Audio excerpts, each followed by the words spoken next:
আর বন্ধুরা পরিশেষে যে কথাটি বলবো এটা হচ্ছে মানে এটা ওই বিশেষ করার কোনো কারণ না, এটা অযথা একটা বিভ্রান্তিকর তথ্য। কারণ এক গাছ থেকে প্রজননের কারণে অনেক সময় হতেই পারে, এটা অস্বাভাবিকের কিছু না। আসসালামু আলাইকুম বন্ধুরা, কেমন আছেন? আশা করি ভালো আছেন। আজকে আমাদের এলাকায় একটা বিভ্রান্তিকর মানে বিষয়, এটা আপনাদেরকে কীভাবে বলবো আমি নিজে বলতে পারতেছি না। গাছে একটা ফুল ফুটছে এই নিয়ে মানে সমাজে বিভিন্নভাবে বিভ্রান্তি সৃষ্টি হচ্ছে, ভাবলাম যে নিয়ে একটা ভিডিও বানাই। তাহলে আমি আপনাদেরকে কি দেখাবো বুঝতেছি না, এটা এরকম কিছু গুজব নয়, আমি আপনাদেরকে দেখাচ্ছি।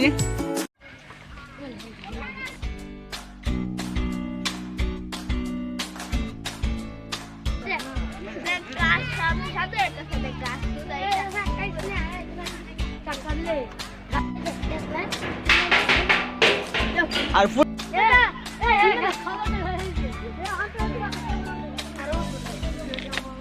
আর বন্ধুরা এটা মূলত বংশ প্রজননের মতো একটা বিষয়। যেমন এক গাছে ফুল দিলে এক গাছের বাকি মানে বাকি এসে একটা ফুল বানাইলো, এই ফুল থেকে একটা প্রজনন হলো, এরকম একটা বিষয়। কিন্তু এটা এলাকার মানুষ বিভিন্নভাবে বিভ্রান্তি সৃষ্টি করতেছে, এটা অ্যাকচুয়ালি একটা গুজবের মতো হয়ে গেছে।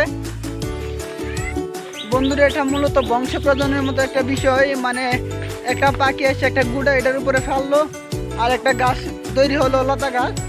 আর এই লতা গাছ থেকে একটা ফুল সৃষ্টি হলো, এটা নিয়ে এলাকার মধ্যে বিভ্রান্তি সৃষ্টি হচ্ছে। এটা তো এরকম কিছু বিষয় না, এটা যদি মানুষ জানে তাহলে তো ভালো, আর না জানলে তো এটা অন্যরকম একটা বিষয় হয়ে গেল, মানে গুজবের মতো সৃষ্টি হয়ে যাচ্ছে আর কি।